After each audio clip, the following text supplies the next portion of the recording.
Le blocus des ports iraniens par Zewa est entièrement mis en place.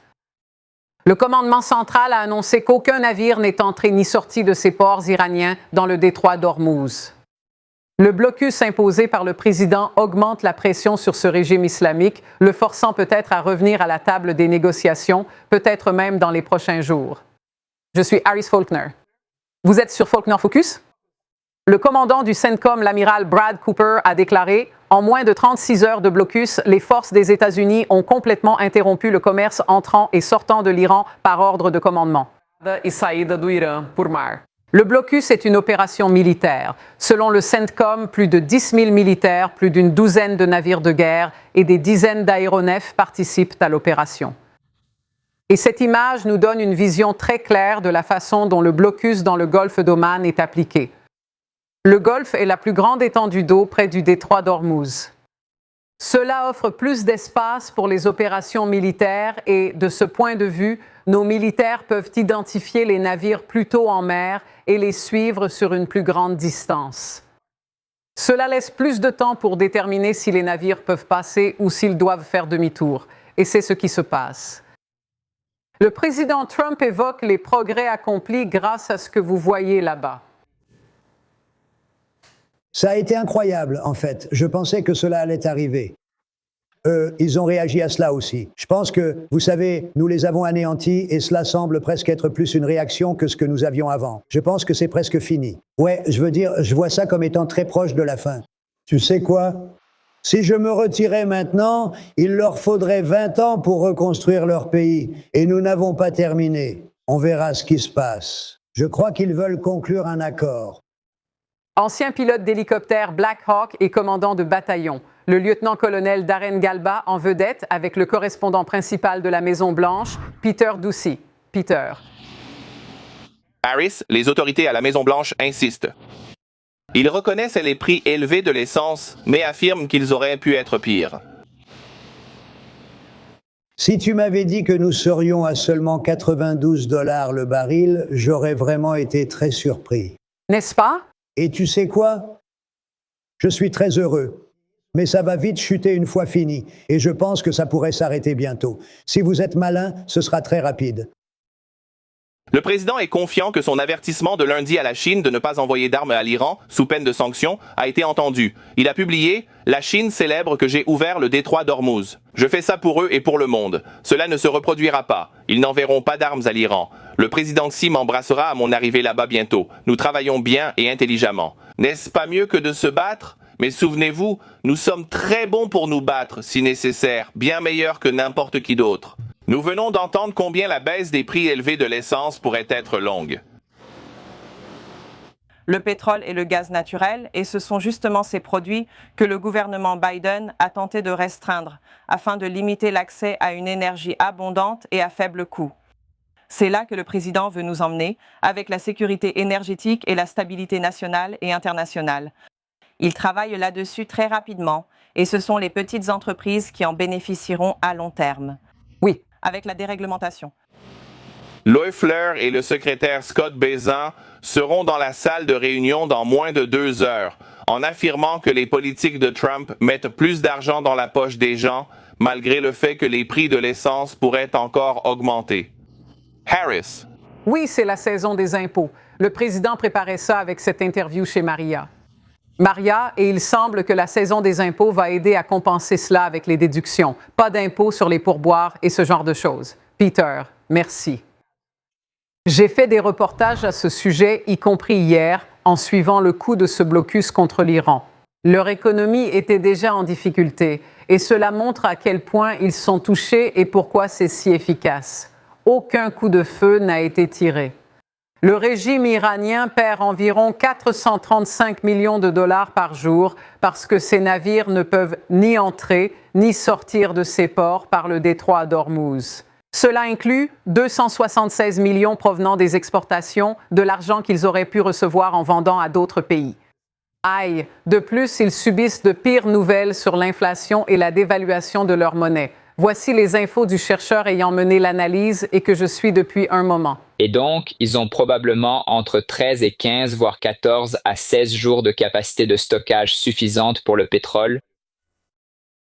pour stocker le pétrole qu'ils ne peuvent pas exporter. Quand ils n'auront plus d'espace de stockage, ils devront alors réduire l'extraction de pétrole. Réduire l'extraction de pétrole va non seulement nuire au volume d'exportation ou d'extraction de pétrole à long terme, mais cela va aussi entraîner une augmentation du taux de chômage. C'est le cœur de l'économie iranienne. Cela représente environ 70 à 80% des revenus de l'Iran utilisés pour financer les opérations gouvernementales. Ils le ressentent. Le Wall Street Journal qualifie le blocus de crise pour l'Iran. Il dit que les dégâts économiques sont immédiats et menacent le régime si la situation persiste. À la une, le lieutenant-colonel Darren Gobb, pilote Black Hawk retraité et ex-commandant de bataillon. Merci d'être avec nous. Avez-vous déjà vu cela auparavant? Un blocus repose sur l'efficacité et la rapidité, pas sur des tirs. Harris, c'est certain, je n'ai jamais vu ça. Je cherchais à me souvenir depuis quand les forces navales américaines n'avaient pas participé à un blocus, quelle qu'en soit l'ampleur. Et j'ai eu du mal à trouver quelque chose de plus récent que la guerre civile américaine. Et avant cela, c'était autour de la guerre de 1812. On pourrait aussi appliquer cela à la lutte contre les pirates barbaresques en Méditerranée. C'est quelque chose qui a toujours figuré dans le manuel de tactique de la marine, parmi les options dont il dispose. Nous n'avons jamais eu à le faire, ni été dans des situations l'exigeant. Ce n'est donc pas une première historique, mais c'est la première fois depuis longtemps. J'ai vu plus tôt aujourd'hui, le chef militaire du Pakistan est arrivé en Iran et des médiateurs essaient maintenant d'organiser une nouvelle session de pourparlers de paix entre les États-Unis, El Masri et l'Iran. Si cela se produit, ce sera peut-être bientôt. Votre réaction rapide, puisque vous avez déjà évoqué cette idée, la paix par la force, c'est ce que le président répète.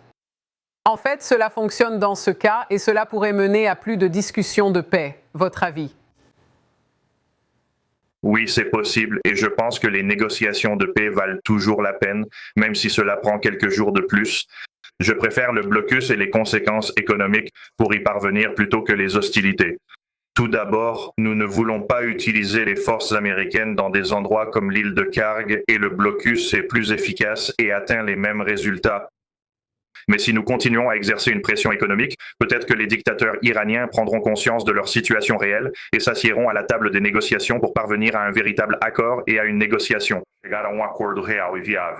Je reste toutefois sceptique quant à leur possibilité de le faire. Mais cela vaut toujours mieux que de revenir à une campagne de bombardement. Dernières infos sur le rôle de l'OTAN dans le conflit avec l'Iran. La citation dit « Les pays européens prévoient une large coalition pour libérer le trafic maritime dans le détroit d'Ormuz en envoyant des navires de déminage et des militaires. Mais le plan ne serait mis en œuvre qu'après la fin de la guerre et pourrait exclure les États-Unis. » La France et le Royaume-Uni ont annoncé une visioconférence pour vendredi avec la participation attendue d'environ 40 pays et le président a publié aujourd'hui « L'OTAN n'était pas là pour nous et ne sera pas là pour nous à l'avenir ». Je veux dire, ce ne sont pas seulement quelques mots échangés d'un côté à l'autre maintenant. Ça semble réel. Oui, ça en a l'air, Harris. Ayant travaillé de façon approfondie avec l'OTAN entre plusieurs nations, c'est triste de voir où cela mène, et c'est en grande partie le choix des nations européennes de l'OTAN. Et pas tellement notre choix. C'est un défi, car l'OTAN pourrait être très positive, mais elle est devenue davantage un outil politique qu'une alliance militaire. Je pense que l'avenir de l'entreprise est en danger. S'ils voulaient vraiment aider, ils auraient déjà participé depuis longtemps, au lieu d'attendre que nous fassions tout. Je voulais te poser une question rapide parce que je sais que tu t'es battu. Et sans aucun doute, tu as peut-être déjà été sur le champ de bataille ou avec certaines forces britanniques. Que se passe-t-il? Qu'ils ne voient pas que cette relation spéciale entre le Royaume-Uni, ZICAB et EWA est quelque chose sans laquelle ils ne peuvent pas survivre. Je pense que c'est la différence entre les politiciens et les militaires, au final. Et je parle spécifiquement des niveaux les plus juniors des forces armées. Le SAS britannique et d'autres forces font partie des meilleurs du monde. Nous avons d'excellentes relations avec eux, mais je pense que, comme c'est souvent le cas, les politiciens s'en mêlent et la relation tourne autour d'eux, au lieu de tourner autour de nous. Nous avons servi avec fierté et le referions si on nous appelait. J'espère qu'ils comprendront que la relation doit continuer. Et cela peut vraiment être positif dans un avenir proche. S'ils le veulent. D'accord. Colonel Galbi, merci d'être au centre de l'attention.